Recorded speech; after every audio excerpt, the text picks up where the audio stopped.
1 month ago this week, BP's Deepwater Horizon drilling rig exploded off Louisiana's coast, killing 11 people and rupturing an underwater pipe. The resulting oil spill has not only dealt an economic blow to Americans across the Gulf Coast, it also represents an environmental disaster. In response, we're drawing on America's best minds and using the world's best technology to stop the leak. We've deployed over 1,100 vessels, about 24,000 personnel, and more than 2 million total feet of boom to help contain it. And we're doing all we can to assist struggling fishermen and the small businesses and communities that depend on them. Folks on the Gulf Coast and across America are rightly demanding swift action to clean up BP's mess and end this ordeal. But they're also demanding to know how this happened in the first place and how we can make sure it never happens again. That's what I'd like to spend a few minutes talking with you about. First and foremost, what led to this disaster was a breakdown of responsibility on the part of BP and perhaps others, including Transocean and Halliburton. And we'll continue to hold the relevant companies accountable, not only for being forthcoming and transparent about the facts surrounding the leak, but for shutting it down, repairing the damage it does, and repaying Americans who've suffered a financial loss. But even as we continue to hold BP accountable, we also need to hold Washington accountable. Now, this catastrophe is unprecedented in its nature, and it presents a host of new challenges we're working to address. But the question is what lessons we can learn from this disaster to make sure it never happens again. If the laws on our books are inadequate to prevent such an oil spill, or if we didn't enforce those laws, I want to know it. I want to know what worked and what didn't work in our response to the disaster, and where oversight of the oil and gas industry broke down.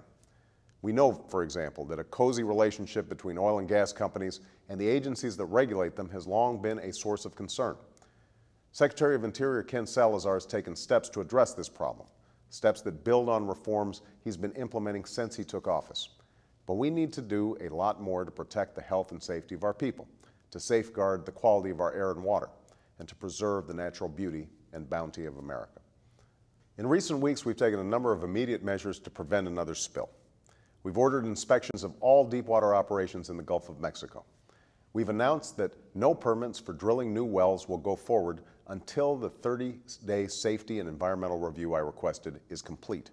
And I've called on Congress to pass a bill that would provide critical funds and tools to respond to this spill and better prepare us to confront any future spills. But we also need to take a comprehensive look at how the oil and gas industry operates and how we regulate them. That's why, on Friday, I signed an executive order establishing the National Commission on the BP Deepwater Horizon oil spill and offshore drilling. While there are a number of ongoing investigations, including an independent review by the National Academy of Engineering, the purpose of this commission is to consider both the root causes of the disaster and offer options on what safety and environmental precautions we need to take to prevent a similar disaster from happening again. This commission, I'd note, is similar to one proposed by Congresswoman Capps and Senator Whitehouse. And I've asked Democrat Bob Graham and Republican Bill Reilly to co-chair this commission. Bob served 2 terms as Florida's governor and represented Florida as a United States senator for almost 2 decades. During that time, he earned a reputation as a champion of the environment, leading the most extensive environmental protection effort in the state's history. Bill Reilly is chairman emeritus of the board of the World Wildlife Fund, and he also is deeply knowledgeable about the oil and gas industry. During the presidency of George H.W. Bush, Bill was administrator of the Environmental Protection Agency, and his tenure encompassed the Exxon Valdez disaster. I can't think of 2 people who will bring greater experience or better judgment to the task at hand. In the days to come, I'll appoint 5 other distinguished Americans, including scientists, engineers, and environmental advocates, to join them on the commission. And I'm directing them to report back in 6 months with recommendations on how we can prevent and mitigate the impact of any future spills that result from offshore drilling. One of the reasons I ran for president was to put America on the path to energy independence, and I've not wavered from that commitment. To achieve that goal, we must pursue clean energy and energy efficiency, and we've taken significant steps to do so. And we must also pursue domestic sources of oil and gas. Because it represents 30% of our oil production, the Gulf of Mexico can play an important part in securing our energy future. But we can only pursue offshore oil drilling if we have assurances that a disaster like the BP oil spill will not happen again.